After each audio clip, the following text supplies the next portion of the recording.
You can do whatever you want with me as long as you can figure out this problem. It took place at our reunion from middle school. An ex-classmate who had become an exquisite beauty gave me a challenging arithmetic problem that was written in English.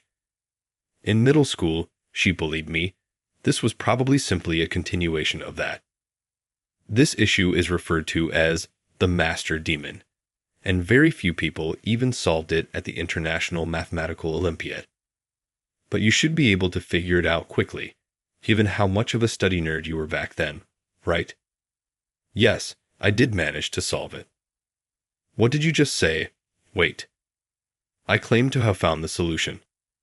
She murmured, "It's correct," looking frustrated as I showed her the solution. The air of surprise filled the room. How come? How could you resolve that? The whisper around us grew louder as my friend disclosed who I truly was. I said, "I'll do as I please," as promised. At those remarks, the color disappeared from her face. This could be considered a turn of events. My name is Colin, and I returned to my hometown after 10 years. I murmured, taking her pallid hand. I returned for my middle school reunion. I have to admit that I don't remember those times very well. My already impoverished family endured more difficulty after my father passed away in an accident. Upon witnessing my mother's unceasing labor and sacrifice of all her joys to provide for my sister and me, I made a firm decision to secure a solid career and ease her burden. I devoted all of my middle school time to studying because of this. One of my classmates made fun of me for it. Katie was her name. She was the daughter of the CEO of ZEL Publishing, a company that offered correspondence courses and had grown across the country. She never failed to find a way to criticize me harshly. She would claim that everything I owned was used, or that I was just a destitute little child who only enjoyed studying. My pencil case, textbooks, and shoes were all hidden by her. I kept it to myself and didn't inform my mother or professors because there was no evidence that Katie was the one responsible. I'd heard that Katie would also be going to the reunion. Just be honest. I would have rather just skip it and make up an excuse, like stating I had plans. I couldn't resist, though, when my friend Samuel, who was in charge of the event, said, "I really want to see you." However, I later told myself, it's okay. I couldn't help but confide in my mother about my worries before leaving for my homeland, and she gave me comfort. I'm sure everyone has grown up in 10 years, so you probably won't hear any harsh comments. You were a son I could show off to anyone, even back then. Keep your head up. I know you worked hard to study for me. Recalling my mother's advice, I stood up straight and headed to the reunion location. The reunion took place in a hotel close to our former middle school, in the magnificent ballroom. The location had just undergone renovations, and it was really attractive. The dinner was presented as a buffet. Following a group toast delivered by our organizer Samuel, everyone was free to start having fun, grabbing food or catching up with old pals. Colin, long time no see. Samuel approached me as I was unsure of what to do. Just the two of us raised a toast and clinked glasses once more. I apologize for not being able to get together since we started working. My work demands so much of me. It's mutual because I'm busy too. Is that accurate? Colin, if my memory serves me well. Samuel opened his mouth to say something, but I heard a voice. Well, is that Colin? When I turned, I saw a stunning woman. I knew her right away as Katie. Even though she was very attractive in middle school, she had become even more gorgeous. It's been a long time. It's been since then since I attended a different high school, right? Yes, I did move out after that. Oh, really? Despite your great marks, I surmised that you didn't attend the same high school since the cost of tuition was too exorbitant for you. However, I suppose you could afford to relocate, ah. Katie mockingly pretended to be surprised. Her buddy Lily, who was standing next to her, laughed at me. Samuel scowled behind his closed eyes. Katie, although your appearance has improved, It appears that your heart remains unchanged. Well, Samuel, thank you for the compliment, but if you hang out with him, you might catch poverty. I won't come across anything similar.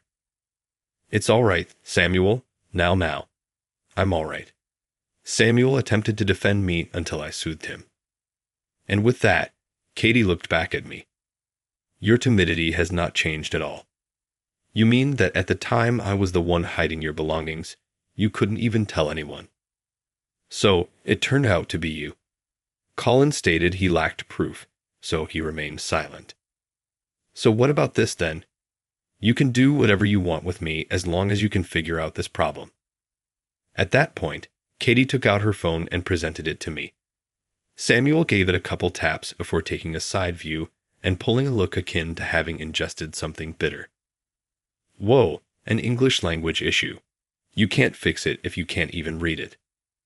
The other students noticed what Samuel had said and started to assemble to find out more. Katie grinned at her growing following. Indeed, and that issue is known as the Master Demon. It is incredibly challenging, with a very low percentage of accurate answers even in the International Mathematical Olympiad. But you should be able to figure it out quickly given how much you studied in middle school, right? Yes, I did the right thing. There's no way. What did you just say? Wait. Colin, I said I had the solution. Samuel gave me a piece of paper and a pen, and I scribbled down the response. I didn't want to use my phone in case someone assumed I was unfaithful. Katie grabbed the paper from me and gave it a close look. That's right. The enthusiasm in the audience around us was palpable. How come? How could you resolve that? Lily let out a shocked cry. She was not alone in her disbelief. Everyone else nodded in accord. Colin can read English, of course. He graduated from Oxford. Yet even I'm shocked that he was able to solve such a challenging math problem. Samuel spoke for me when he noticed that I was hesitant to explain. The audience began to swell, and the voices of surprise became even more audible. It was Katie, her jaws clenched in exasperation. Stop lying. Impoverished child like you could never have attended Oxford, much less studied overseas. In actuality, my mom's second marriage was the reason we relocated. Mr. Thompson, the CEO of Thompson Electronics, is her spouse. Ethan Adams Electronics, that is a large business. I mentioned my father's company, and the excitement in the room increased even further.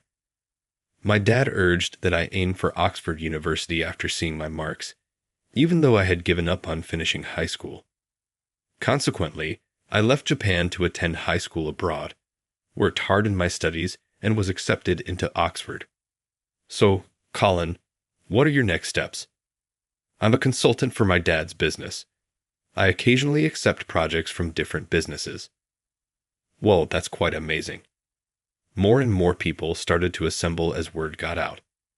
I had never been so surrounded by people before, and the sensation made me feel lightheaded. Hey, stop pushing. Amidst the chaos, the group of people pushed Katie, who was in front of me. Her dress was splattered with someone's alcohol. Hi. Who let their drink pour over me? I damaged my dress. You realize how pricey this was. People in the vicinity started to keep their distance as Katie raged, her face flushed red.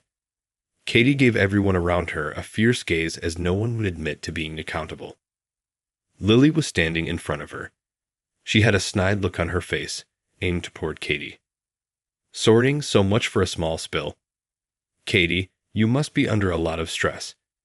Given the recent decline in revenue for your company, I suppose it makes sense. Lily, what are you talking about? Why do you? You know, you're not so amazing after all. Colin consistently outperformed you in terms of grades, but you treated him with contempt and bullying, just as you treated everybody who performed better than you.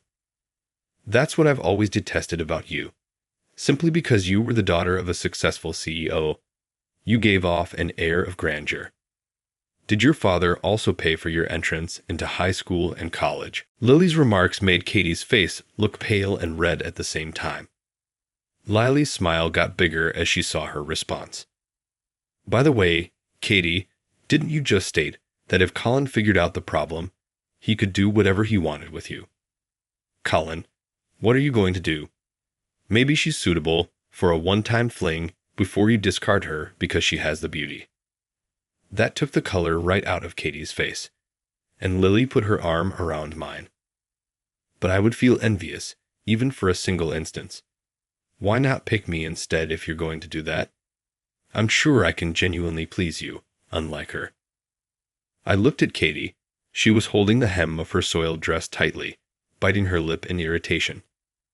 That's not to say I was fond of her, but I nevertheless took Lily's arm and carefully unwrapped it. She gave me a startled expression. You claimed that Katie harassed me, yet Lily, you also engaged in bullying behavior. You mocked me while standing by her side. I just don't see much of a difference between the two of you. Lily was starting to pale now. I ignored her and grabbed Katie's hand. Let's go, Katie. Hey, I take it that you said I could do anything I wanted. Katie let me lead her out of the building while she continued to look stunned. When we went outside, the sky had fully darkened. Katie's shivers were palpable through my hand.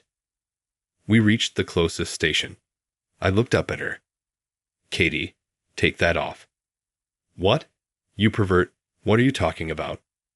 Katie took a step back and realized how that sounded. Her face flushed.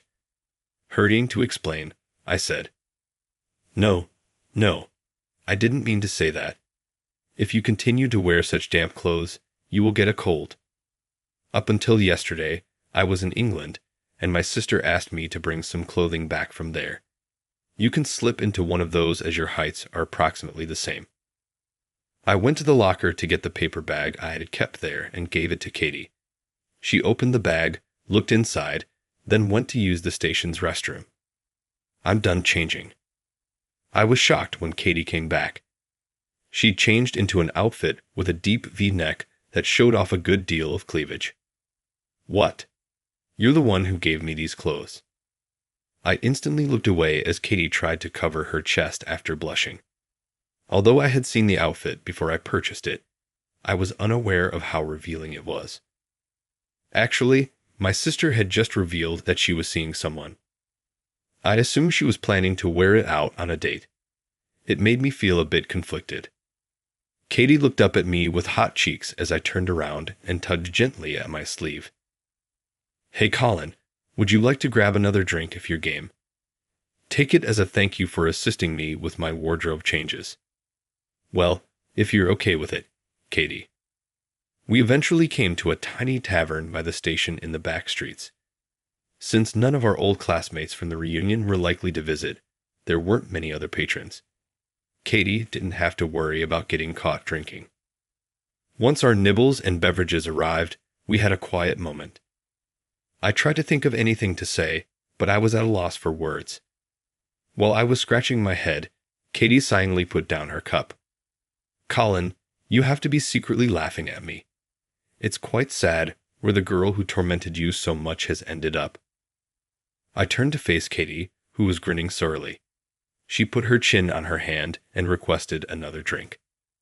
I was the only child born, despite my father's constant desire for a son. Perhaps this is the reason he reared me so rigidly, constantly encouraging me to keep moving forward and not let being a female get in the way of my goals. It worked for me in elementary school, but you came along in middle school, and I was no longer able to stay at the top. To make up for it, I started making fun of your family and putting you down. I truly believed at the time that this made me better, but I now see how mistaken I was. It was Katie's plum wine. She took a drink. It seems like you saw Lily today. Although I've always considered her a close friend, hearing her speak in that manner. I was the CEO's daughter, therefore that's why she was with me. The rest were probably the same. I have never had even one true buddy. With a gentle set down of her glass, Katie's eyes gleamed with unshed tears. My heart began to hurt a bit. I ought not to have attended the reunion.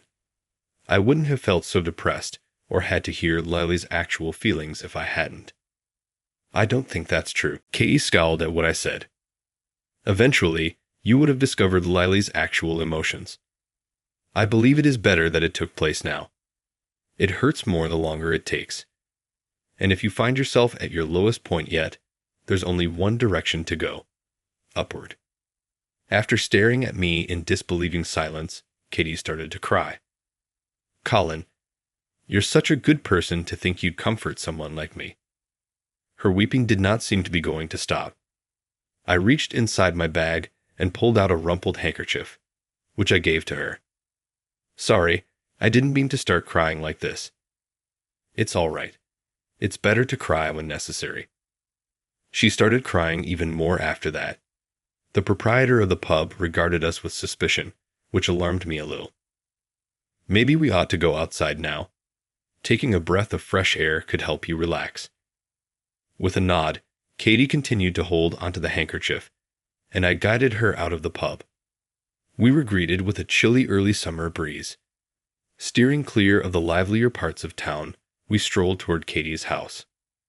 She continued to wail softly at first, but as we walked, her sobs became quieter and soon stopped. Then she gave me a worried-looking glance.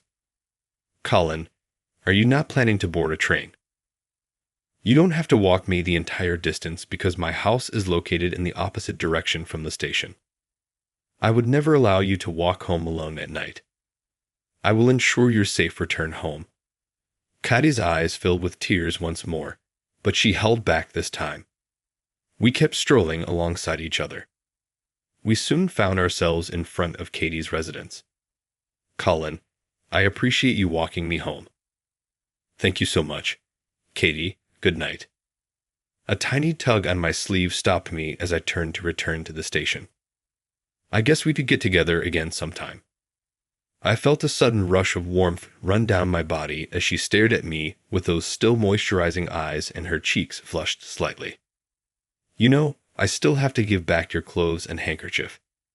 It finally dawned on me. Yes, I nearly thought she was misintentional for a brief minute. Yes, we'll get together once more soon. Katie's head tipped slightly at my answer, curious. Just then, a voice cried out to her from within her home. Are you back, Katie? Oh, yeah. With haste, Katie turned and went inside her home. I left her behind and returned into the night as soon as I saw the door close. A few days later, I was in Zeller's Publishing's corporate office. Mr. Stewart, the CEO of the company, had asked me to provide my consulting skills. You're Colin, then. I've been hearing a lot about you. You work for Mr. Thompson as his right-hand man at Thompson Electronics, and you have successfully turned around multiple businesses. We are also depending on you to assist us. Naturally. The CEO's office door opened as we shook hands firmly, and Katie entered with an apology. When she spotted me, her eyes widened with surprise. Allow me to present you. This is Katie, my daughter. Colin from Thompson Electronics here, Katie. He's the guy I hired to assist us in turning around the business. Please help him if you can in any way. Yes, without a doubt. As soon as we left the CEO's office, Katie was clearly shaken. Why didn't you inform me that you would be visiting my company the other day? I apologize. I was bound by a confidentiality agreement. Oh, I see. I didn't bring your handkerchief today, but I suppose that's not something that can be avoided. Stop worrying about it. Katie pouted in disapproval when I smiled. Is it just me, or do her cheeks appear slightly flushed? So, Katie, what role do you play here? I oversee the Department of Digital Marketing. I'm hoping that by doing well here, my father will at last see my potential. Her excitement was charming to me, but suddenly her eyes lowered to the ground. But nothing is going smoothly. Many folks are moving on. What excuses do they offer for their departure? I'm not sure. I don't make inquiries. Why should we retain unmotivated individuals? It merely reduces effectiveness. It was impossible for me not to sigh. Katie grimaced at my response. Or perhaps you possess something. Something to discuss. Simply state it. It's simply some consultant advice, It's not a complaint. You must give your staff your whole attention. Katie, do you actually get to see your workers? Collaborating with them? No, I spend most of my office time alone myself. Because I'm the CEO's daughter, when I do interact with them, they either appear resentful or they flatter me. Either one is always the case. That contributes to the issue. Together, let's go have a look. I made Katie show me around even though she didn't want to, and we went to the Department of Digital Marketing. A man appeared to be about to wring his hands as he hurried over with an excessively enthusiastic smile as we approached. Ah, Katie, it's so unexpected to see you here. Can I be of any assistance to you? No, nothing exists. He merely requested for a tour of the department from me. Regret the unexpected interruption. Would it be acceptable for me to watch you at work today? I asked, and the man working there gave me a reluctant, sure, kind of expression. Katie, please come work in this department today. Well, that's okay. Reluctantly, Katie left her office and grabbed her laptop. She sat down at an empty desk and got to work. Katie was normally not around, so her sudden entrance in the department created tension. Just go about your work as usual, please, everyone. Having said that, I am aware that helping is not always simple. I made tea for individuals who seemed like they could use a break and asked the staff if there was anything I could do to help.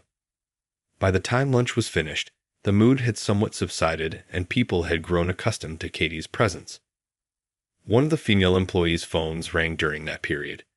Running out into the corridor, she answered the call. The woman came back and gave Katie a frightened look before turning to face the man who had talked to us before. With hesitation, she said, excuse me. He let out a loud, annoyed sigh. Is your kid sick once more? I apologize. I swear, I'll make it up to you tomorrow. After apologizing several times, the female employee grabbed her bag and hurried out of the office. I approached the man working there.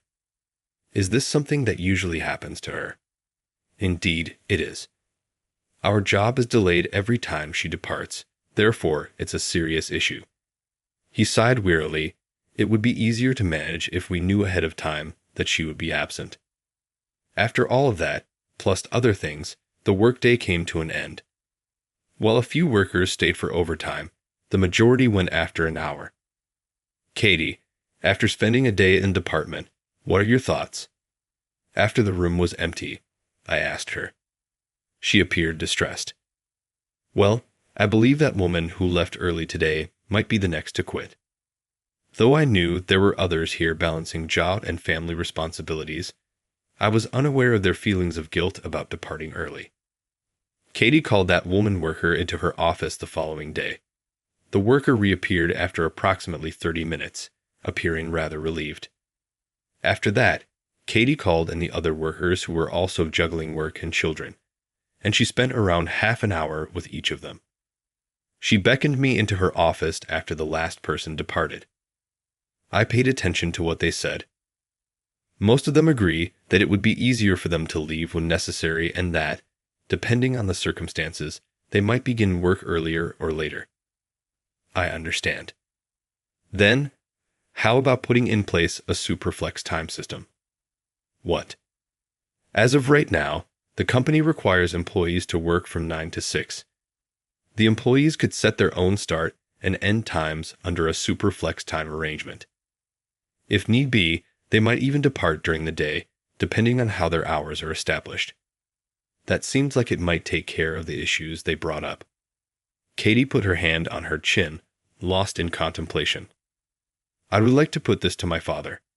To be honest, I'm not sure if I can adequately explain it to Mr. Stewart.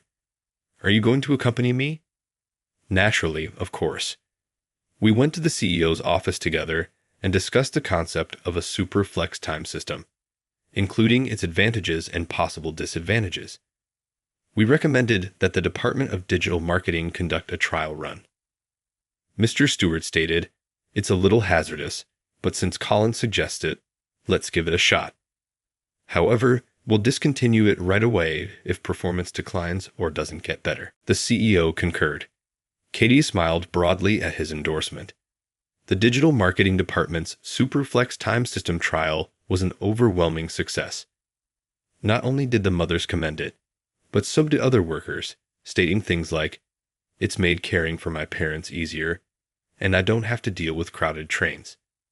The department's general mood seemed to have improved. The first month's performance for the department was the best on record. After seeing these outcomes, the CEO made the decision to apply the super flex time method to every department. Katie and I made in-person visits to every department to help them with the changeover. As we were heading back, Katie blurted out, "Thank you, Colin," after giving the product development department an explanation of the system. "The staff members in charge of digital marketing have been telling me lately that I've changed. They remark that I used to behave like the haughty daughter of a CEO, but that these days I pay attention to them and genuinely try to make things better. They now consider me to be an excellent boss." My pulse raced when she gave me a hesitant smile, one I had never seen on her before. "Colin, you are the reason for all of this. As a consultant, you gave me the support and guidance I needed. I'm really grateful to you." That said, she gave me a quick bow of the head, told me to wait, and disappeared into her office. She returned with a paper bag in her hand. "I wanted to give you a small token of my gratitude, and I brought back your clothes and handkerchief." "Thank you, but you didn't have to go to all that trouble. May I now have a look at it?" "Yes, hopefully you enjoy it." Katie nodded, a little heat to her cheeks. A beautifully wrapped box was inside the paper bag, along with the clothes and handkerchief. I discovered a tie when I opened it. It was a very gorgeous garment, rich red with embroidered golden maple leaves. This had to have cost a lot of money. "It's nothing to worry about. I believed it would fit you well." "Ah, I see. I'm grateful. Still, it's pretty pleasant. It's nearly too good. I may not always be able to use it." "Then reserve it for exceptional moments," Katie remarked with a light-hearted smile. But things weren't the same this time. She had a really endearing expression that made her look adorable. I was called into Mr. Stewart's office as the company was starting to gain speed and the Superflex time system was starting to take hold across all divisions. "Our company is starting to show indications of recovery because of your advice. Both employee happiness and the number of job applications are rising. Thank you so much, Colin." "Please don't thank me. I just gave you some advice, and one of your advantages is your modest demeanor. I'd like to make you a proposal. I would like you to serve as the branch president of our company's proposed foreign branch." "Me? The head of state?" "Indeed. Did you graduate from Oxford University?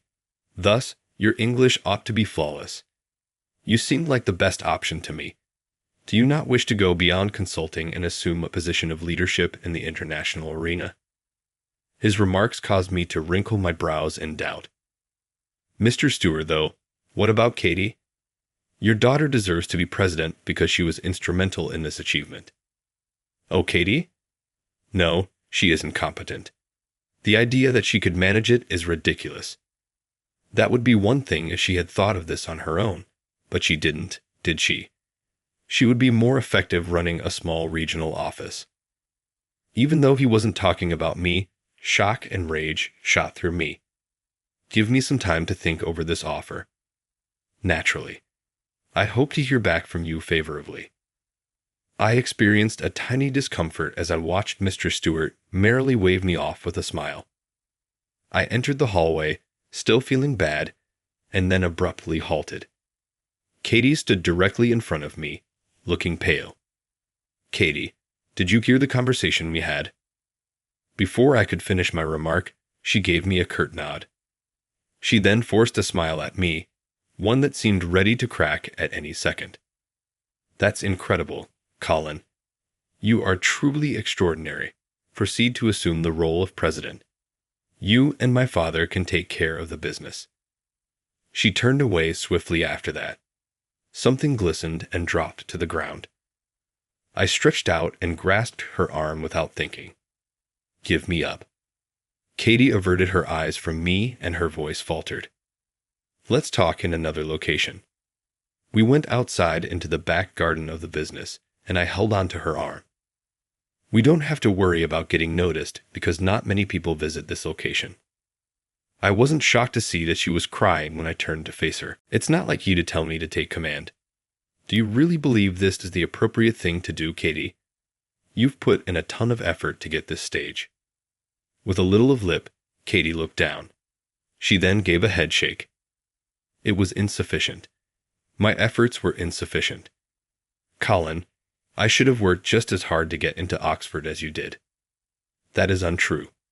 Katie, you put in enough effort. You did, I'm sure of it. Every day, I used to watch you studying in the park by the middle school. You didn't want anyone to see you, which is why you picked such a remote location as opposed to the town or school library, where you might be seen. How were you aware of that? Katie gave me a startled expression as she gazed up at me. I happened to find you there. Even though you were already impressive, it inspired me to see how hard you worked. I challenged myself in my studies because of this. Thanks to the effort you put in back then, I was able to get into Oxford and am here now. That isn't achievable. In an attempt to regain her confidence, Katie lowered her head once more. I took her hand softly. Why do you work, Katie? Why do you put in so much effort at work? For the sake of my father, I joined this company. I aspire to be someone who could always prevail over others by taking his advice to heart. But she looked up, and I could see my reflection in her bright eyes. It's not for my father anymore, though. I wish to work for individuals. I was thrilled also when I modified our workflow according to your advice and saw everyone's happiness. Katie's resolve as she gazed at me was more beautiful than anything I had ever seen. I had to squint since it was nearly blinding. Katie, I would like to encourage your dream. I would like to support you. No, Colin. I'm not worthy of your help. I've harmed you horribly in the past. You did indeed harm me in middle school, but I have forgiven you for those things because I now care about you so much. I'm in love with you right now. Katie's eyes widened in surprise as she said, Katie. Then her cheeks slowly started to flush. Affection? I don't believe I deserve that. Don't belittle yourself. You're the type of person who can own her mistakes and grow from them. You're a great woman and a diligent worker. I clamped down harder on her hand. Her rounded eyes began to well up with tears. Colin, I adore you too. You've always been there for me, and I appreciate how dedicated you are. Katie clutched to me, still in tears. I put my arms around her tightly yet softly. After she had calmed down, we went together to the CEO's office. Mr. Stewart, I must share with you something. When Mr. Stewart saw the determined expression on Katie's face, he scowled. I am leaving the company. How come? What topic are you discussing? Katie, if you leave this company, you have nowhere to go. I'll be all right. I'm launching my own company. Launching a company? That is absurd. You're just a talentless, worthless woman. His angry words caused Katie to clench her fists in frustration. I moved forward to speak for her. You shouldn't be concerned about her. I will stand by her side. Colin, you? Are you implying that you will accept Katie's lead and reject my offer? Yes, that is accurate. Mr. Stewart started giggling. This is very wealthy. You're wasting a fantastic chance to take the lead by following this failure. Colin, I never imagined you could be so stupid. All oak, do what you want. If you can, give it a try. You'll fail and become bankrupt very quickly, I'm sure. Mr. Stewart laughed mockingly, but I ignored it, taking Katie's hand and letting her leave the CEO's office. That was the first time my father called me outright a failure. Katie's eyes began to well up with a few light tears. I used my fingers to gently wipe them away. You're not a failure, Katie. We'll disprove him. She gave me a glance, and as she nodded, her face lit up. I made the decision to launch our own consulting business with Katie. It was easy to draw in new business because big firms recognized me as an excellent consultant. That's why the firm was back on track very fast. I guess it was the proper decision to launch my consulting business because I had expected this. Soon after starting the business, Katie started training to become a consultant herself. She quickly obtained credentials as a tax accountant, a certified public accountant, and a small and medium enterprise consultant. She still managed to impress me, and even more so. Her extraordinary communication skills were something I had noticed even when she was a department head at Zellers Publishing. She gives clear directions after paying close attention to the client's demands. She's only been consulting for a little over a year, but because of this, she already has a large clientele. Our business grew so quickly that after about 6 months, we recognized we needed help managing things, so we started hiring staff. Upon communicating that we were willing to consider candidates without prior consulting experience, a number of Katie's previous subordinates expressed their eagerness to become part of our team. I'd like to work for Katie once more. When Katie heard this, she started crying uncontrollably. We gathered their support as we both felt that recruiting reliable employees was essential. Everything was going well. There was adequate staff, and performance was increasing gradually. Then Zellers Publishing sent us a request. For some time, there had been rumors that the company's finances were getting worse. It was said that they were shutting down branch offices one by one. We were the ones they turned to in desperation. Kate, what are your thoughts? If you don't feel comfortable with it, you can decline. With a serious attitude, she answered, No, I'll go. So together, we went to Zellers Publishing. When we got to the entryway, I was surprised to see that there was no receptionist. How do we schedule a meeting with Mr. Stewart? Just as Katie and I were exchanging confused glances, Mr. Stewart emerged from behind. Compared to our previous meeting, he appeared much more lethargic and worn out. I appreciate you being here. To be honest, I was afraid you may say no after what I said. His lifeless gaze locked with ours. Then he fell at his knees and lowered his head abruptly. Please, keep my business alive. One by one, workers are quitting, and the company is losing ground. I am at a loss for ideas on how to stop it. I'm sorry for what I did. Help us, please, please. Please, Dad, get up. Katie bowed down in front of Mr. Stewart and held out her hand. I understand the significance of this business to you. You created it from scratch with blood, sweat, and tears. That's why I will assist. I adore you and this firm, despite the hurtful things you said. Mr. Stewart glanced up at Katie and squeezed her hand, tears streaming down his face. I apologize, Katie. I really apologize for making you put up with my severe upbringing. And yet, I got so conceited. I used to feel that working for me was natural for you and everyone else. But I didn't understand how mistaken I was until I reached my lowest point. I apologize sincerely. With a smile, Katie assisted him in standing up. Dad, if you're at your lowest point, the only direction left is up, right? Katie gave me a look and slightly protruded her tongue as she was speaking. I couldn't resist grinning. Indeed, you are correct. I had no idea how appreciative I would be to someone for lending a helpful hand during such a trying moment. I will always remember this, even in the event that the business fails. That is not going to happen. Dad, I'll watch out for your business. After hearing Katie's astute statement, Mr. Stewart was able to smile at last. Katie's efforts were important in the successful turnaround of Zellers Publishing. Katie and I tied the knot a year later. Our wedding took place at a hotel close to our former middle school, which is where we started this new chapter of our lives. Now let's toast to the happy couple with our glasses, with our master of ceremonies, Samuel, making a toast. The lunch was soon being enjoyed by all. We had invited friends and old classmates in addition to our families and relatives. I grinned at the reception's cozy and upbeat vibe. At that moment, Samuel came over to us. Colin and Katie, congratulations. When we had that reunion, I never would have imagined that you two would get married." "I didn't either," I answered. "Neither am I," Katie replied. Katie and I had a brief chuckle as we both agreed with Samuel's statement. "Colin, that tie really is nice." Samuel gestured to the tie Katie had given me, which had a maple pattern. "I had to wear it today as it's the first gift Katie ever gave me." Katie blushed and looked down shyly when I stated this. Samuel grinned as he observed us, obviously happy. "Yes, exactly.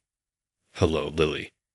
Samuel turned abruptly and yelled out to Lily, who had been staring uneasily in our direction. Lily winced a little and approached cautiously. Samuel tapped her on the shoulder gently. "Go ahead. You must say something, don't you?" "Yes, well, Katie and Colin, congrats on your union, and I apologize for the awful things I said during the get-together." Lily lowered her head, her voice quivering. Katie and I looked at each other. With a comforting grin, Katie turned to face Lily. "Hold your head up. I wouldn't be sitting here with Colin, Lily, if you hadn't called attention to my shortcomings that day. That's why I truly appreciate you. Furthermore, I wouldn't have invited you to our wedding if I hadn't forgiven you, right?" Lily tried to stop the tears from welling up in her eyes. "This time, I would like to start over as friends. Not with you as the daughter of the CEO, but as Katie alone." "Obviously." With a beaming smile, Katie shook Lily's hand. Samuel gave me a jab in the ribs while I was admiring Katie's beaming smile. "Colin, you're a lucky man." "Unquestionably." I shot Samuel my best smile in answer to what he said. "No matter how hard you strive, some things in life will always be out of your reach. But that doesn't imply the travel was in vain if you weren't able to absorb them. Happiness is the result of the journey itself, which is always met with the recognition of someone who sees your efforts. I'll work even harder from now on to ensure that we have a good future together."